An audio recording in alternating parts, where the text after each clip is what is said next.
Hi dears, welcome to Malayali's Talks. Hi dears, welcome back to my channel. Calicut university third semester BA BSc മലയാളത്തിൻ്റെ previous year question paper discussion ആയിരുന്നു നമ്മൾ എടുത്തുകൊണ്ടിരുന്നത്. ഒന്നാമത്തെ part video already upload ചെയ്ത് കഴിഞ്ഞു. അതിൽ A സെക്ഷനിലെ question answers ആണ് നമ്മൾ discuss ചെയ്തത്.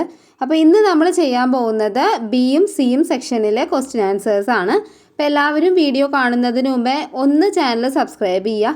അതിനുശേഷം വീഡിയോ ഒക്കെ കണ്ടോളൂ. ഈ ഒരു ക്വസ്റ്റ്യൻ പേപ്പറിൻ്റെ PDF ആർക്കെങ്കിലും വേണമെന്നുണ്ടെങ്കിൽ അതെൻ്റെ ടെലഗ്രാം ചാനലിൽ അപ്ലോഡ് ചെയ്തിട്ടുണ്ട്. ഇതിൻ്റെയൊക്കെ നോട്ട്സ് ഓൾറെഡി നമ്മൾ അപ്ലോഡ് ചെയ്ത് കഴിഞ്ഞതാണ്. ലിങ്ക് ഡിസ്ക്രിപ്ഷനിൽ കൊടുക്കാം. പിന്നെ നിങ്ങൾക്ക് ഏത് ചാപ്റ്ററിൻ്റെ വീഡിയോ വേണമെങ്കിലും ഞാൻ അപ്ലോഡ് ചെയ്തിട്ടുണ്ട്. അതിൻ്റെ പ്ലേലിസ്റ്റിൻ്റെ ലിങ്ക് കൂടി ഞാൻ ഡിസ്ക്രിപ്ഷനിൽ കൊടുക്കുന്നുണ്ട്. അപ്പോൾ നിങ്ങൾക്ക് ഏതെങ്കിലും ചാപ്റ്റേഴ്സ് കാണണമെന്നുണ്ടെങ്കിൽ അത് നോക്കിയാൽ മതി. ഇനി നമുക്ക് ക്വസ്റ്റ്യൻ പേപ്പർ ഡിസ്കഷനിലേക്ക് കടക്കാം.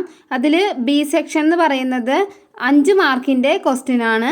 അപ്പോൾ 16ാമത്തെ ക്വസ്റ്റ്യൻ മുതലാണ് സ്റ്റാർട്ട് ചെയ്യുന്നത്. 16ാമത്തെ ക്വസ്റ്റ്യൻ, കേദാർനാഥ് ക്ഷേത്രത്തെക്കുറിച്ചുള്ള ഐതിഹ്യ കഥ വിശദമാക്കുക. ഈ ചോദ്യം വന്നിരിക്കുന്നത് ഹിമവാന്റെ മുകൾത്തട്ടിൽ എന്ന യാത്രാ വിവരണത്തിൽ നിന്നാണ്. അപ്പോൾ ഇവിടെ ആ ഒരു ഐതിഹ്യ കഥ ഉണ്ടല്ലോ, എന്താണ് കേദാർനാഥ് ക്ഷേത്രത്തെ പറ്റിയുള്ള ഐതിഹ്യ കഥ എന്നത് ഓൾറെഡി നമ്മൾ പറഞ്ഞതാണ്. അത് ക്ലാസ്സിൽ എടുത്തിട്ടുണ്ട്, നോട്ട്സ് തന്നിട്ടുണ്ട്. അപ്പോൾ എന്താണെന്ന് വെച്ച് കഴിഞ്ഞിട്ടുണ്ടെങ്കിൽ ഇതിൽ പറയേണ്ട കാര്യങ്ങൾ പാണ്ഡവരുടെ ശിവൻ്റെ അന്വേഷണം, അതുപോലെ തന്നെ നായ്ക്കളുടെ ആക്രമണം, അവസാനം നായ ശിവനായിട്ട് വേഷം മാറിയത് തുടങ്ങിയ കാര്യങ്ങളൊക്കെയാണ് ഈ ഒരു ആൻസറിൽ വരേണ്ടത്. 5 മാർക്കിൻ്റെ ക്വസ്റ്റ്യൻ ആയതുകൊണ്ട് തന്നെ ഒരു പുറമാണ് നിങ്ങൾ എഴുതേണ്ടത്, അതായത് ഒരു പേജിൻ്റെ ഒരു ഭാഗം. അടുത്തത് 17ാമത്തെ ക്വസ്റ്റ്യൻ, ജീവചരിത്രവും ആത്മകഥയും തമ്മിലുള്ള വ്യത്യാസങ്ങൾ പാഠ്യകൃതികളെ മുൻനിർത്തി വ്യക്തമാക്കുക. ഒരാളുടെ ജീവിതകഥ അയാൾ തന്നെ എഴുതുന്നതിനെയാണ് നമ്മൾ ആത്മകഥ എന്ന് പറയുന്നത്.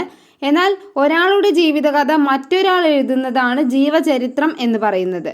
ഓക്കെ, അപ്പോൾ ഇത് രണ്ടും തമ്മിലുള്ള വ്യത്യാസം മനസ്സിലായല്ലോ. അപ്പോൾ ഇതിൻ്റെ നോട്ട്സ് ഓൾറെഡി ഞാൻ തന്നിട്ടുണ്ട്, ക്ലാസ്സും എടുത്തിട്ടുണ്ട്. അതെല്ലാം നിങ്ങൾക്ക് ആ പ്ലേലിസ്റ്റിൻ്റെ ലിങ്ക് തന്നു കഴിഞ്ഞാൽ അതിൽ നിന്നും ആ ഒരു വീഡിയോ കാണാൻ സാധിക്കും. 18ാമത്തെ ചോദ്യം, പിയുടെ പാരിസ്ഥിതിക ദർശനങ്ങളുടെ സൗന്ദര്യവും കാവ്യവീക്ഷണവും കവിയുടെ കാൽപ്പാടുകൾ എന്ന കൃതിയെ മുൻനിർത്തി പരിശോധിക്കുക. P. കുഞ്ഞിരാമൻ നായരുടെ കവിയുടെ കാൽപ്പാടുകൾ എന്ന ആത്മകഥാ ഭാഗമായിരുന്നു പുഷ്പഗോപുരം എന്ന നിങ്ങൾക്ക് പഠിക്കാനുള്ള ആ ഒരു ചാപ്റ്റർ. അപ്പോൾ അതിൽ കവി പ്രകൃതിയോട് സംവദിക്കുന്നത് നമുക്ക് കാണാൻ സാധിക്കും. ഗദ്യരൂപത്തിലുള്ള കൃതിയാണ് അദ്ദേഹം എഴുതിയിരിക്കുന്നതെങ്കിലും അത് നമുക്ക് വായിക്കുമ്പോൾ ഒരു കവിത വായിക്കുന്നത് പോലെയുള്ള ഒരു അനുഭൂതിയാണ് ഉണ്ടാവുന്നത്. ആ കാവ്യഭാഷ തന്നെ അതിൻ്റെ ഒരു പ്രത്യേകതയാണ്. ആ കാവ്യഭാഷയുടെ സൗന്ദര്യം നമുക്ക് എടുത്തറിയാൻ പറ്റും അദ്ദേഹത്തിൻ്റെ കൃതികൾ വായിക്കുമ്പോൾ. അടുത്ത ചോദ്യം, സിനിമ എന്ന ബഹുജന മാധ്യമത്തിൽ സംവിധാനം ഒരു കലയായി പരിഗണിക്കേണ്ടുന്നതിൻ്റെ ആവശ്യകത എത്രമാത്രമാണ് വിശദമാക്കുക. അടൂർ ഗോപാലകൃഷ്ണൻ്റെ സംവിധായകൻ്റെ കല എന്ന പാഠഭാഗത്തു നിന്നാണ് ഈ ചോദ്യം വന്നിരിക്കുന്നത്. കവിയും കടലാസും പോലെയാണ് സംവിധായകനും സെല്ലുലോയിഡും എന്ന് പറയുന്നത്. സംവിധായകൻ്റെ ആത്മാവിഷ്കാരമാണ് കല. അപ്പോൾ അതുമായി ബന്ധപ്പെടുത്തിയിട്ട് നിങ്ങൾ അതിൻ്റെ ആൻസർ എഴുതുക. അപ്പോൾ നിങ്ങളുടെ ആൻസറിൽ വരേണ്ട പ്രധാന പോയിന്റ്സുകൾ ഇപ്പോൾ ഞാൻ പറഞ്ഞ 2 ഓക്കെ. 20ാമത്തെ ചോദ്യം, ഭരതവാക്യത്തിലെ മിത്രം എന്ന കഥാപാത്രത്തെ നിരൂപണം ചെയ്യുക. ഭരതവാക്യം എന്ന നാടകത്തിൽ നായകനേക്കാൾ പ്രാധാന്യം വഹിക്കുന്ന ഒരു കഥാപാത്രമാണ് മിത്രം. യഥാർത്ഥത്തിൽ അത് നായകൻ്റെ തന്നെ പ്രതിരൂപമാണ്. നടൻ ചെയ്ത തെറ്റുകളെ ഓരോന്നായി ഓർമ്മിപ്പിക്കുന്നത് ഈ ഒരു മിത്രമാണ്.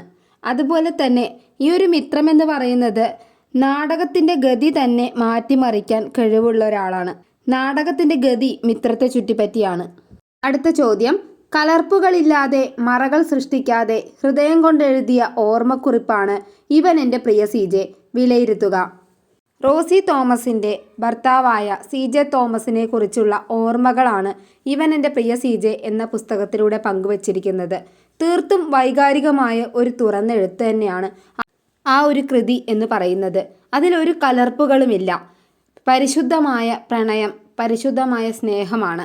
അതുപോലെ തന്നെ യാതൊരു തരത്തിലുള്ള മറകൾ സൃഷ്ടിക്കാതെ ഹൃദയം കൊണ്ട് എഴുതിയ ഒരു ഓർമ്മക്കുറിപ്പ് തന്നെയാണ് ഇവൻ എൻ്റെ പ്രിയ CJ എന്ന കൃതി.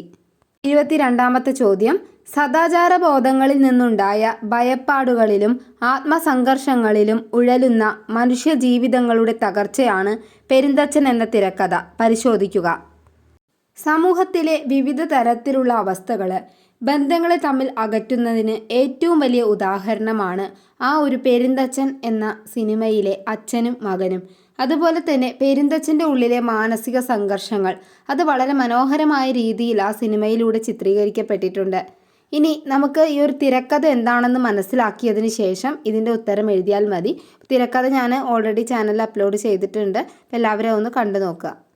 ഇനി പറയാൻ പോകുന്നത് ഈ സെക്ഷനിലെ അവസാനത്തെ ചോദ്യമാണ്. 23ാമത്തെ ചോദ്യം.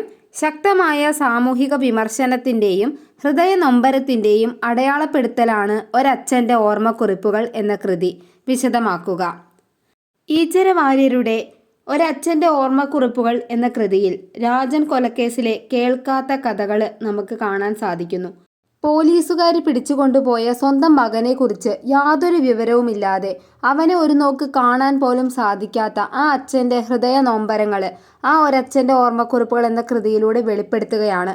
ഒരച്ഛൻ്റെ ആത്മാവിഷ്കാരം കൂടിയാണ് ഒരച്ഛൻ്റെ ഓർമ്മക്കുറിപ്പുകൾ എന്ന ഈച്ചര വാര്യരുടെ ഈ കൃതി. ഇതോടുകൂടി ബി സെക്ഷനിലെ ക്വസ്റ്റ്യൻസ് എല്ലാം അവസാനിച്ചു. ഇതിലെ പ്രധാന പോയിന്റ്സുകൾ മാത്രമാണ് ഞാൻ പറഞ്ഞിട്ടുള്ളത്. അപ്പം നിങ്ങൾക്കറിയാലോ, ഇത് ഒരു പുറത്തിലാണ് എഴുതേണ്ടത്. അപ്പം അതിനനുസരിച്ച് നിങ്ങൾ സമ്മറിയും കൂടി കൂട്ടിച്ചേർത്ത് എഴുതിയാൽ മതി. ഓക്കെ, ഇനി പറയാൻ പോകുന്നത് എസ്എ ക്വസ്റ്റ്യൻസ് ആണ്. 4 ക്വസ്റ്റ്യൻസ് തന്നിട്ടുണ്ട്. അതിൽ 2 എണ്ണം എഴുതിയാൽ മതിയല്ലോ. 24ാമത്തെ ചോദ്യം മുതലാണ് എസ്എ ക്വസ്റ്റ്യൻസ് സ്റ്റാർട്ട് ചെയ്യുന്നത്. അപ്പോൾ 24ാമത്തെ ചോദ്യം ഇതാണ്. തൻ്റെ നിഴലിനെ മാത്രം സഹയാത്രികനാക്കിക്കൊണ്ട് അപകടപാതകളിലൂടെ രാജൻ കക്കനാടൻ നടത്തിയ സാഹസികതയുടെ പച്ചയായ ആവിഷ്കാരമാണ് ഹിമവാന്റെ മുകൾത്തട്ടിൽ. പരിശോധിക്കുക. ഹിമവാന്റെ മുകൾത്തട്ടിൽ എന്ന യാത്രാവിവരണ കൃതിയിൽ രാജൻ കക്കനാടൻ നടത്തിയ അതിസാഹസികമായ യാത്രയെക്കുറിച്ച് നമുക്ക് കാണാൻ സാധിക്കും. അദ്ദേഹം കുന്നുകളിലൂടെയും മലകളിലൂടെയും ഒറ്റയ്ക്ക് കാൽനടയായിട്ടും മറ്റും സഞ്ചരിച്ചിട്ടും ഭക്ഷണം കിട്ടാതെയും വെള്ളം കിട്ടാതെയൊക്കെ ബുദ്ധിമുട്ടിയും നടന്നും മഞ്ഞിൻ്റെ തണുപ്പും കാറ്റും എല്ലാം സഹിച്ച് വളരെ കഷ്ടപ്പെട്ടിട്ടാണ് അദ്ദേഹം ആ ഒരു യാത്ര പോയത്. പക്ഷേ ആ ഒരു ആത്മനിർവൃതി അദ്ദേഹം അതിലൂടെ കണ്ടെത്തി എന്നാണ് പറയുന്നത്. ആ ഒരു ക്ഷേത്രത്തിൽ പോയി തൊഴുതോടുകൂടി അദ്ദേഹത്തിൻ്റെ ക്ഷീണമെല്ലാം മാറിയ ഒരു അവസ്ഥയിലായി. അപ്പോൾ അത്രയും മനോഹരമായ രീതിയിലാണ് ആ ഒരു യാത്രാവിവരണ കൃതി എഴുതിയിരിക്കുന്നത്. അപ്പോൾ നിങ്ങൾക്ക് അതിൻ്റെ സമ്മറി മനസ്സിലായിട്ടുണ്ടാവുമല്ലോ. ആ സമ്മറി നന്നായി മനസ്സിലാക്കിയതിന് ശേഷം നിങ്ങൾ 2 പുറത്തിൽ കവിയാതെ എഴുതൂ. അപ്പോൾ നിങ്ങൾക്ക് നല്ല മാർക്ക് സ്കോർ ചെയ്യാം. 25ാമത്തെ ചോദ്യം.